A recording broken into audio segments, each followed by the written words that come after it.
She wasn't just knocking, she was hammering on the gate like it owed her money. Her face twisted in righteous fury as if my backyard oasis was a public urinal she'd been denied.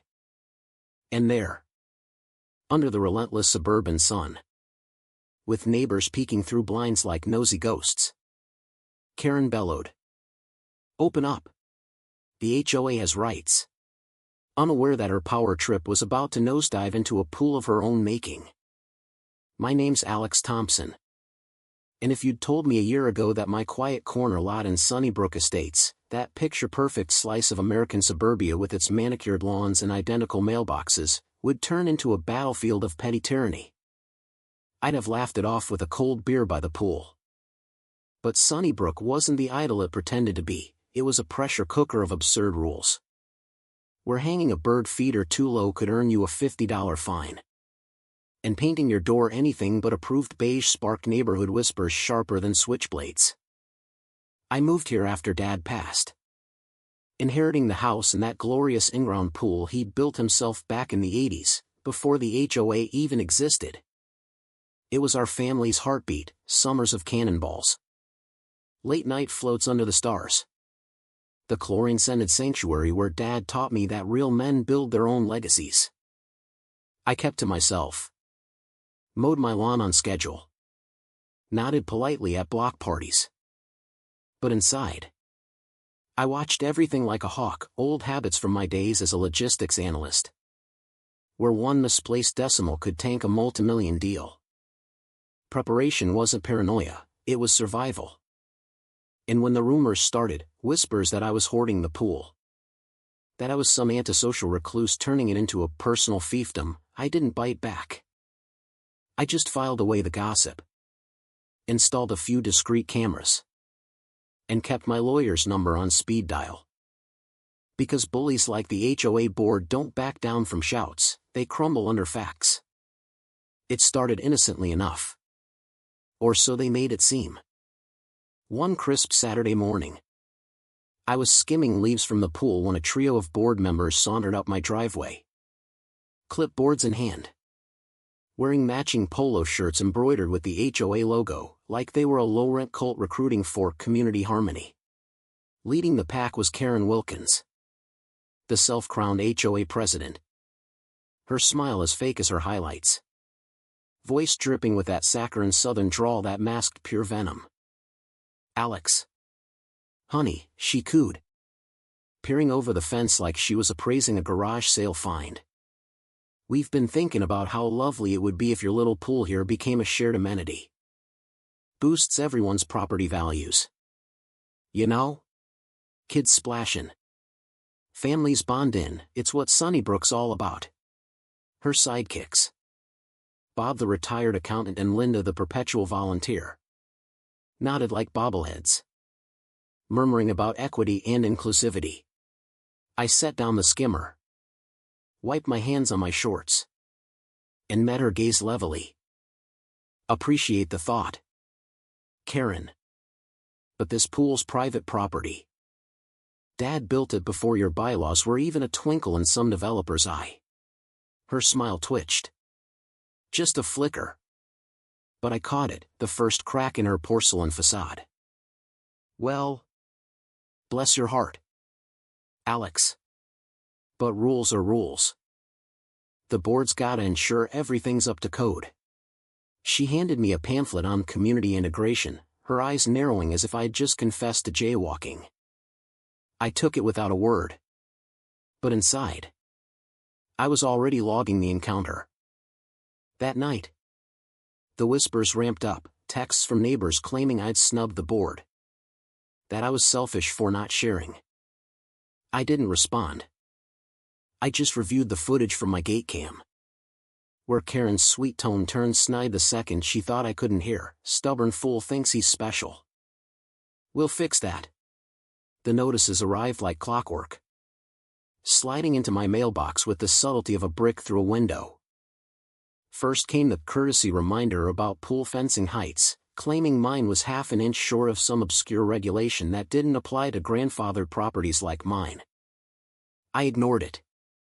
But the next one escalated, a $200 fine for non-compliance with community aesthetics, complete with a blurry photo of my pool deck. Circled and red like a crime scene. Failure to rectify may result in liens, it warned in bold caps. Karen's signature sprawled at the bottom. All loops and flourishes. As if she were signing the Declaration of Independence. I chuckled darkly as I scanned it into my digital folder. Her aesthetics crusade was rich, coming from someone whose front yard featured plastic flamingos that violated her own color palette rules. But the real kicker was the neighborhood email blast she sent. CCing everyone, dear residents. Let's remember that Sunnybrook thrives on cooperation. Some properties, sadly, prioritize individualism over unity. The subtext screamed, Alex is the problem. Whispers turned to stares at the grocery store. Old Mrs. Jenkins crossed the street to avoid me, muttering about troublemakers. I bit my tongue. But oh! The irony burned, Karen preaching unity while wielding her bylaws like a guillotine. One evening, she cornered me at the community mailbox. Her perfume assaulting my nostrils like chemical warfare. Alex. Darlin'. Paying up would make this all go away. We're just looking out for the greater good.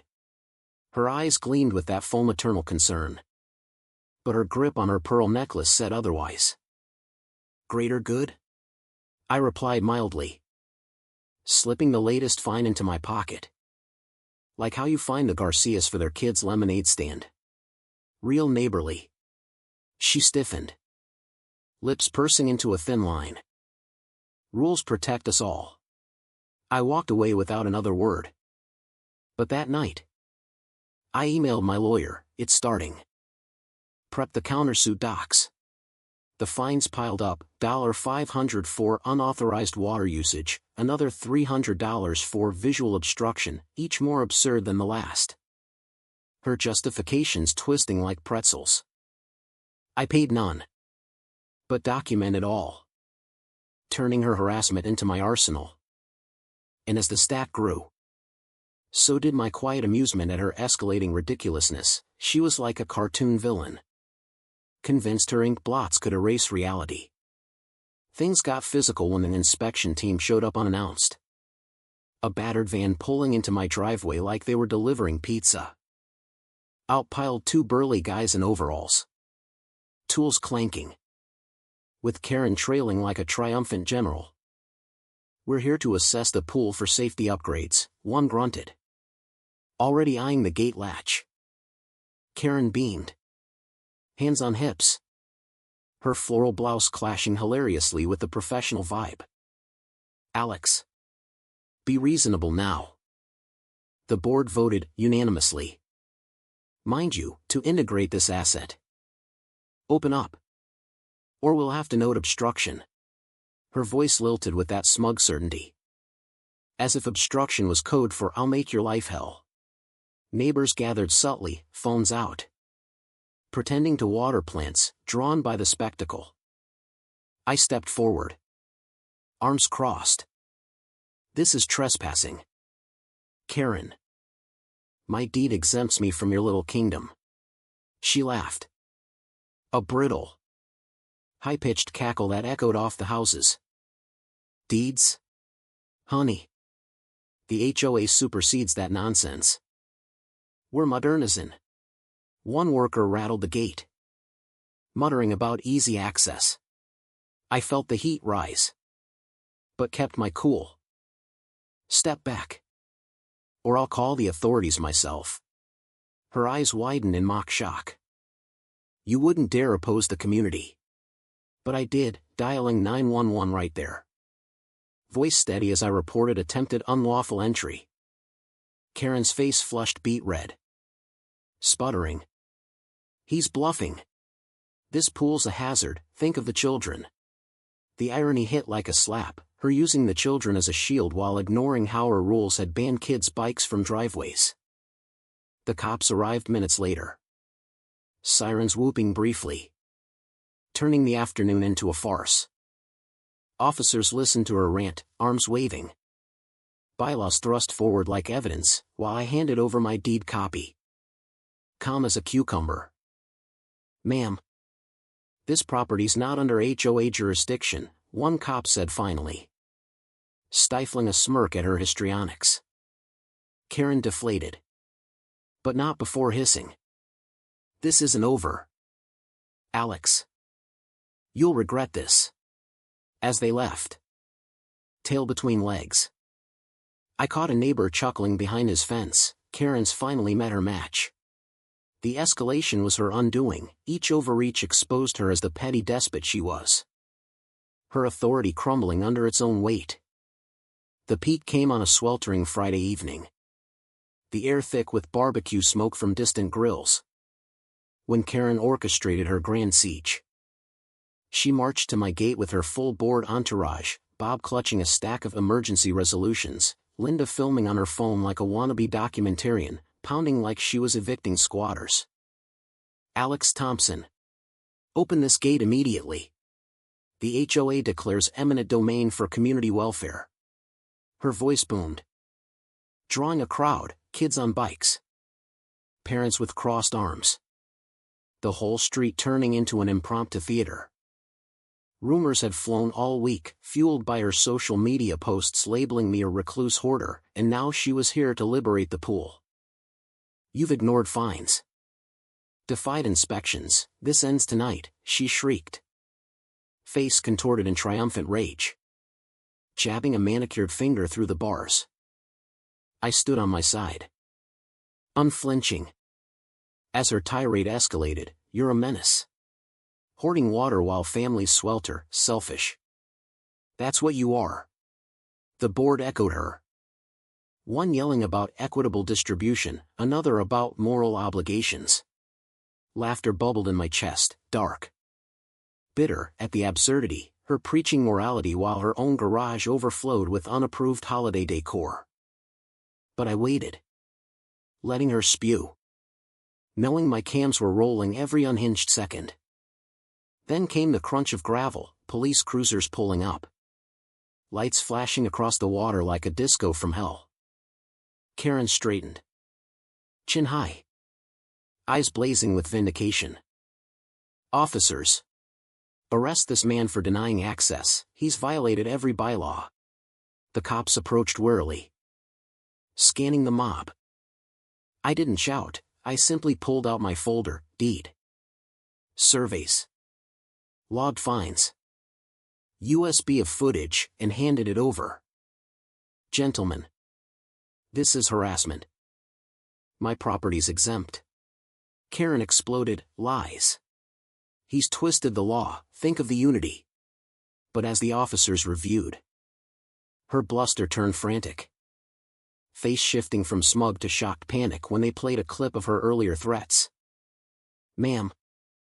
This looks like trespass and slander, one said flatly. Enter my lawyer.